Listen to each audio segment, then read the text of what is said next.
poa ile issue. Ile siku ilikuwa moto. Yaani ilikufunga mtaa. Kana kijiji. Noma. Sawa. Samani, kuna binti moja nilikuwa namuulizia. Juzi wakati niko hapa gengeni kwako, alikuja akaniita, tulikuwa tunasimama pale pembeni. Sijui umemwona? Kwa kweli hapa gengeni kwangu wanakuja wateja wengi sana dada. Afu genge kama mna genge kama hili, yani mtaa mzima official anajua kabisa genge kama hili. Kwa sasa sijajua. Hebu maelekezo yake vizuri yani. Yeye ni mfupi kidogo, mweupe, lakini pia amesuka nywele za mistari. Anapenda kuvaaga t-shirt ya mistari mekundu na meupe pamoja na suruali ya drafti. Sijui umemwona? So daktari nishamkumbuka. Sema kwa kweli toka asubuhi hapa sijamuona. Hajafika kabisa eneo hili. Sijamuona kabisa, pole. Pole.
Sijakuzoea hivi, maana ghafla tu umebadilika sura. Nini tatizo mama?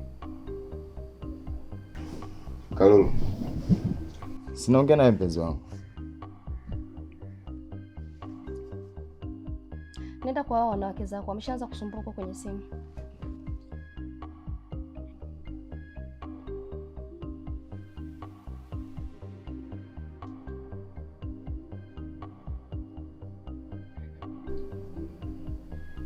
Mpenzi wangu,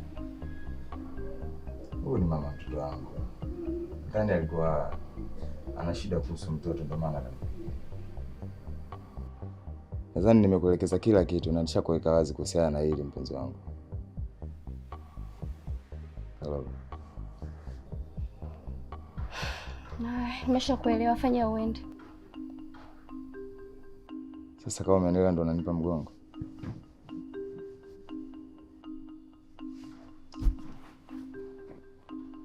Baby. Kalulu.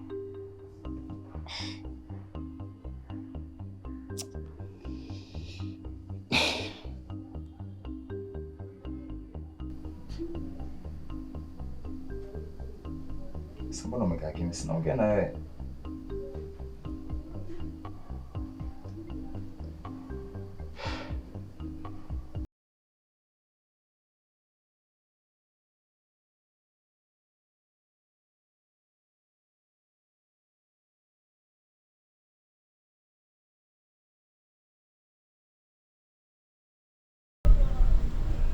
Najua leo mpaka umekuja hapa, unataka kujua ukweli kuhusu mimi. Si ndio? Leo nitakueleza ukweli wote.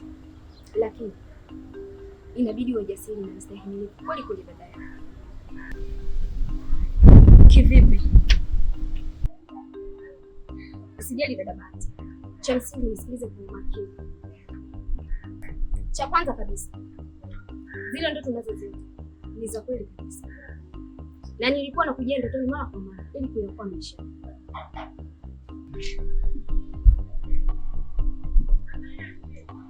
Kuyaokoa maisha yangu kivipi? Mumeo anashirikiana na mzee kutoa uhai wa wengine ili kunifaika katika uchawi.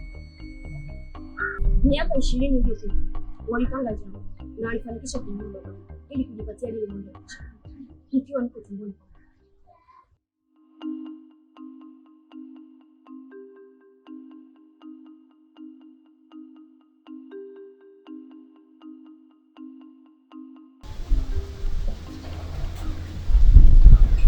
Ina maana lile bonde la mchanga mume wangu alidhulumu sio la kwake? Sio tu kudhulumu eneo na uhai wa mtu. Na ndio maana nilikwambia mume sio mtu mzuri kwako. Ni katili na ana roho mbaya.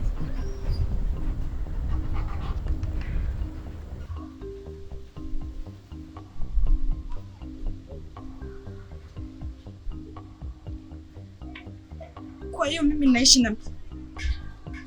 naishi na muuaji. Unafikiri nilikuja nyumbani kwako kwa bahati mbaya?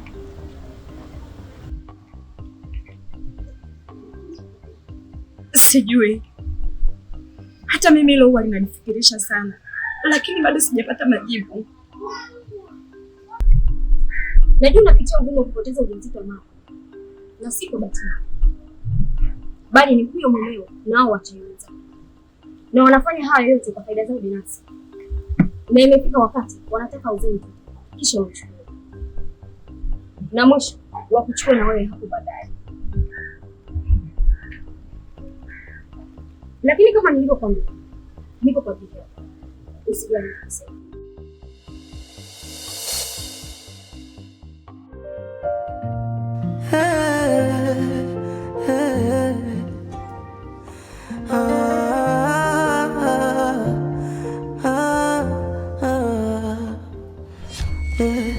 Kama ni haki yangu lazima nidai, kama ni mbwai basi iwe mbwai.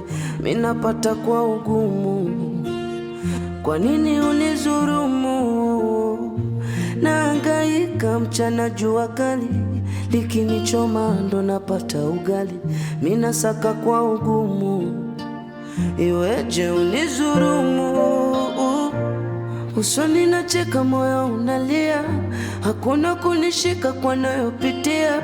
Najipambania na magumu ya dunia, haujui tu, haujui mimi ndo nguzo kwenye familia.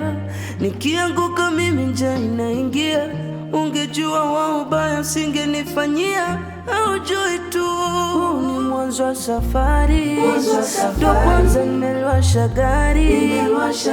Ni mwanzo wa safari, ipo siku nitafika mbali.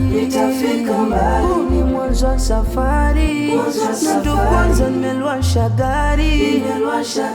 Ni mwanzo wa safari, ipo siku nitafika mbali. Ni mwanzo wa safari.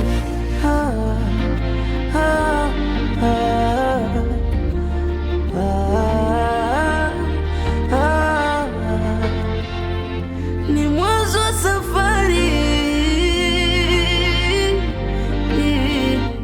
ni mwanzo wa safari, ni mwanzo wa safari, ni mwanzo wa safari.